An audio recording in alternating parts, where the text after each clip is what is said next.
Hello everyone, and welcome to Divine Debut. This is Kathy speaking. Thank you so much for being here today, the 7th of July of 2021. Let's see what the energies are for today or whenever you're viewing this message.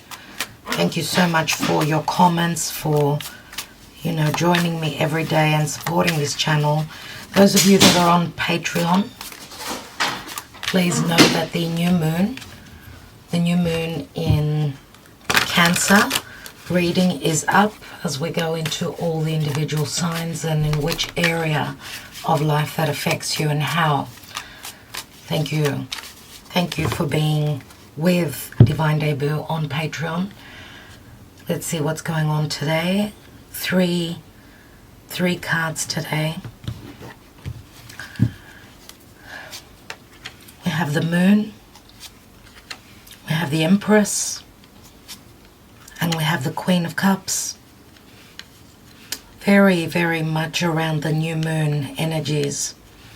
Okay, Pisces, Cancer. We are having that new moon on the 9th or 10th in the sign of Cancer. So it does affect the home, it does affect motherhood as well. We know that the moon can also speak to fears of the inability to manifest, to create, to be abundant, to feel nurtured, to feel loved and supported. We know that the Empress is very positive now because I'm not reading reversals. I have to say the other side of things. So the Empress is someone that's been waiting forever to expand on something, to give birth. She's been very patient, or she needs to be a little bit more patient now. This can be literal pregnancy for some of you. And with the Queen of Cups, beautiful energy, absolutely. Where we know the Queen of Cups, strong intuitive energies, Cancer, Scorpio, Pisces. We've got a Taurus, Libra here, which can speak to values, can speak to relationships that we know with the Empress, it's all about expansion. She is a 3. A lot of feminine, recessive energies here. And I feel as though it's signifying a lot concerning this new moon in Cancer. Okay, Queen of Cups, very open to love, very emotional, very compassionate, giving. Now we could have 2 divine feminine here as well. This could be a same-sex relationship, everyone. We know that the Empress is one step higher than the Queen of Cups. She's more mature, she's more experienced, more nurturing, more about giving. Both energies are very much about equal giving and receiving, but there's more experience and a sense of more motherhood within the Empress. Whatever this is, because this could speak to happiness, where there's been unknown matters, there's been doubt. Okay, we've got strong intuition here that something is manifesting, something is growing. Okay, Queen of Cups, open, giving, compassionate, loving, sacrificial, very much about sacrifice. That's also what the Empress is all about. She gives, she provides the harvest. And remember that the Empress does show the earth where there's wheat, there's harvest, there's abundance. We do have Cancer, which is the home. This could signify someone's place of residence, their country, matters to do with the past as well, family issues. We do have the possibility of expansion, but it's asking for patience. Okay, Queen of Cups, trust your intuition. Whatever you've sacrificed at this time, I feel that there will be reciprocity. And we've got the 7 of Cups, lots of Piscean energy. 7 of Cups, things are up in the air, but also there's lots of choices. Yes, 7 of Cups can speak to having confusion or illusion or misunderstandings. Lots of possibilities. I take it as very Jupiterian, Jupiter in Pisces, which is very, on a very high level, abundance coming from spirit. You know, the world is yours, I feel here. The world is yours. This is maybe even having to trust your intuition in whatever choices you're making concerning business. Yes, this can be business as well, or whatever you are creating. Okay, if the heart is in it, the possibility is there for the expansion. And to remember, she holds the Ace of Cups, the Queen of Cups. We've got the dog, which is friendship, loyalty, fun. We've got the scythe, and the scythe can, as I said, the wheat here, right? The wheat. The wheat does speak to abundance. Now the scythe is something really, really quick. Something that we're cutting out of our lives really quickly, or we've got a very small open opportunity to have those gains.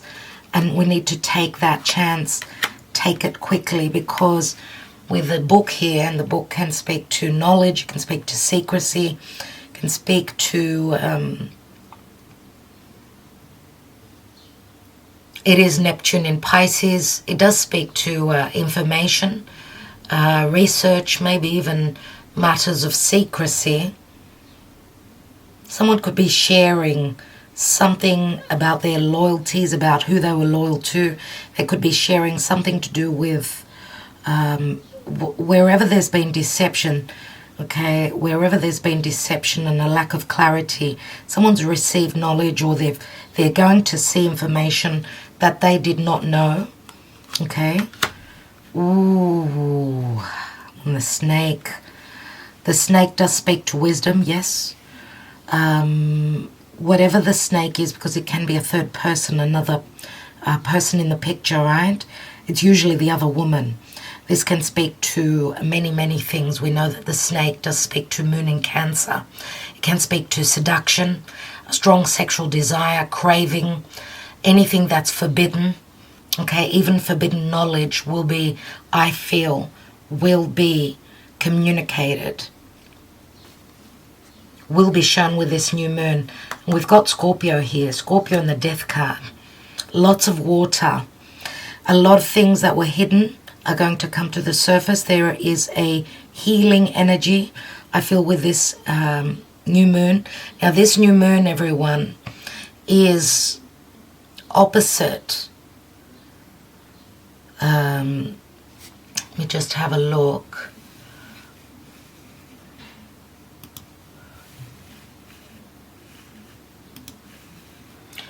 Okay, this new moon is happening at the 18th degree, right? 18th, 19th almost. No, it's 18th degree, sorry. It's at the 18th degree of Cancer, and Pluto is right opposite, everyone. And Pluto is right opposite, which is talking about a transformation. Now, wherever there's been deception concerning motherhood, concerning someone's abundance, their expansion, their growth, love matters, wherever there's been that's been happening, someone is trusting their intuition, right? Maybe they're also not feeding into and not giving love to where there's been deception, I feel here, because some knowledge is going to come up and there's going to be a transformation, right? Remember, this is poison, but this is also healing. It's medicine, it's medicinal, and the snake is the forbidden fruit, where someone's been in the Garden of Eden, they've done something, so they've been in a place of abundance, but they've gone the wrong way about it. They've done the wrong thing, and I feel that the snake, because the snake does speak to transformation, shedding layers. Let's see what's at the bottom of the deck here, and we've got the well, and the well can speak to, again, the Pisces energy, right? The well does speak to depth. It can speak to strong intuition, illusions, a lot of emotion at what will be coming up to the surface, I'm going to say. Let's see what the Kamadama is. And the well does speak to endless possibilities. Very, very similar to that Seven of Cups. Remember that the Queen of Cups holds that 8th cup, where there's been no happiness, no abundance, no forgiveness, no reciprocity, and there's been deception. Someone is ready to walk away. What's the message? Kamadharma 7th. Oh, and we've got release and the card of the death card again. Everyone, this is Pluto opposite this new moon, no doubt. And just on that note, I also wanted to mention that Eris, which is, she's like the sister of Mars, she's also in square. She's moving through Aries. She's the troublemaker, okay? This can speak to, because she's squaring this new moon, so this could be very powerful, very, very seductive, a lot of anger as well, right? The animosity, the enemy is the snake. So just, try and stay away from trouble, whatever is going on for you. Trust your intuition, okay? Go with what your heart is telling you, and remember, release whatever has been negative in your life, okay? Scorpio is fixed water sign. Remember, the fixed signs are under a lot of pressure, especially Scorpio, because they've got nowhere to let off steam. Scorpio does speak to death, an ending. It's time to release anything Scorpio in your life. Scorpio can be a deep connection as well, sexual connection. Let's see what the Black Moon astrology has. We've got Mercury retrograde and reinvention. Reinvention. So remember how I said that Mercury is out of its shadow phase now. It's, I think that the information's coming through to bring in that reinvention. So we're dealing with a matter of the past, and this can be conversations, of course. Okay, and it's connected to the past, as is the moon card, everyone. All right, so let's take a message from the gods. Mercury does rule Gemini and Virgo, everyone. Mercury is the messenger of the gods. That's what the messenger is telling us today. And it is a number 6, 51, which equals a 6. And 6 does equal, of course, the lovers. Here we've got number 13, which equals a 4. 4 would be the Emperor. We've got, the Emperor could be releasing something from their life. Let's see what the gods have today. And we've got Pan and sexuality. And it's a number 21. We've had Pan just recently, everyone. This could also point to that reading recently where we had Pan. I don't remember the date, obviously, but you can check out the videos. Pan would be depicted on the thumbnail. So it's called sexuality. It's a number 21. Okay, it's raw energy. It's raw physical energy. I do see Pan very often as the devil. Let's read what the myth is for those of you that haven't heard, that don't know about Pan. Although Pan's parentage is unclear, he's usually the son of a nymph and possibly Hermes or Apollo. He is half goat and half man. He is the wild fertility god of the forest and represents our base animal nature as humans. Pan is the god of sexuality, and the tales of his sexual exploits are many. He has a heavy scent of animal and earth and expresses the raw and wild aspect of nature. Pan is a playful god. Wow. Deception, the masks. Deception, the masks are coming off. And expresses the raw and wild aspects of nature. Pan is a playful god who is also known for his masterful ability with the reeds we call pan pipes. Now the message here, and I feel this is talking to raw sexuality. Remember, we're having Mars and Venus. They're already conjoining in the sign of Leo. And I am going to be doing a tarot reading. Look out for that, as those two will be doing their dance through the month of July. I'm going to be going in each individual sign. I'm going to do a general reading and then go into the sign. So look out for that to see what's playing out, okay, in the month of July with Venus and Mars conjoining. So the message says here, though many worshipped Pan Pan, they often feared him too, for he represents the uncontrolled, untamable, base animal instinct that is present in every man and every woman. In the throes of sexual experience, a person loses their world identity, and other than death or religious and spiritual ecstasy, it is the only time we truly let ourselves go completely. A sense of oneness is experienced, but it is intense and uncontrolled. The animal nature takes over, and it is violent in passion and all-consuming. This experience is what was feared in Pan, and it is what is still feared today. Sexuality reminds us that we live and we die. We come from the earth, and to the earth we shall return. It is through sexuality that life is born, both literally and metaphorically. And of course, intimacy and sexuality, that's our life force. That's what continues life through the act of two people coming together and reproducing. That's exactly what's going on with Venus and Mars in Leo. Remember that Leo is fire sign. It's all about desire, the ability to create and children.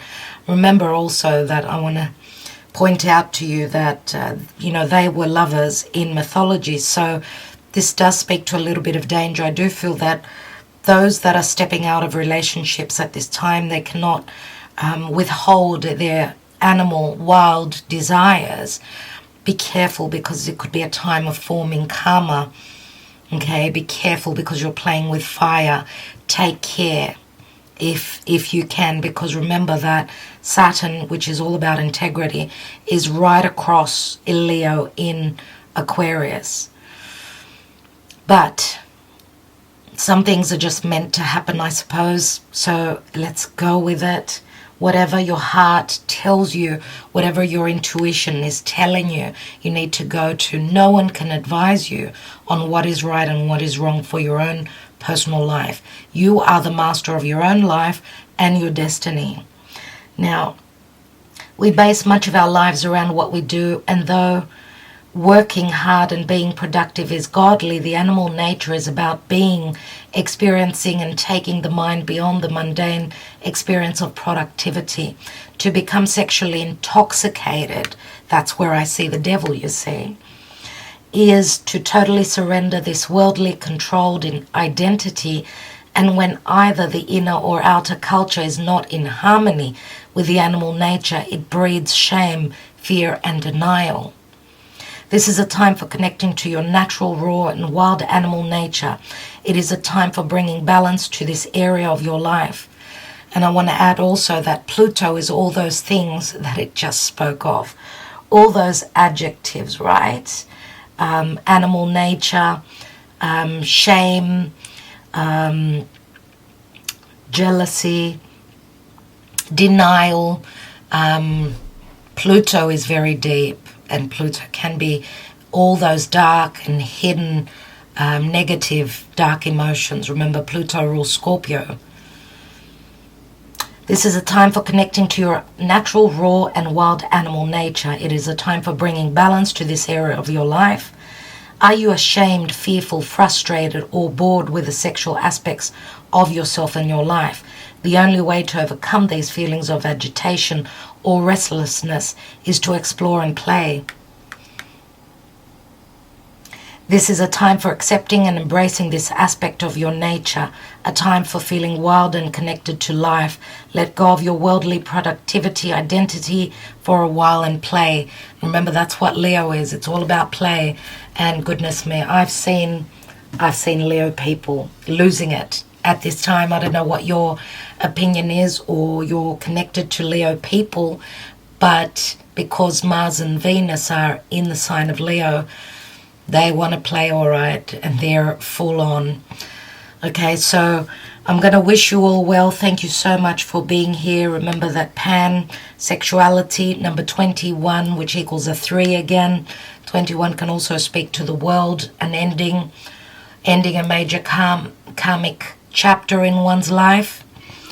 And of course 3 does speak to expansion and could be a love triangle. So I will leave it there. Thank you so much. Love and light to all of you. Have a good day.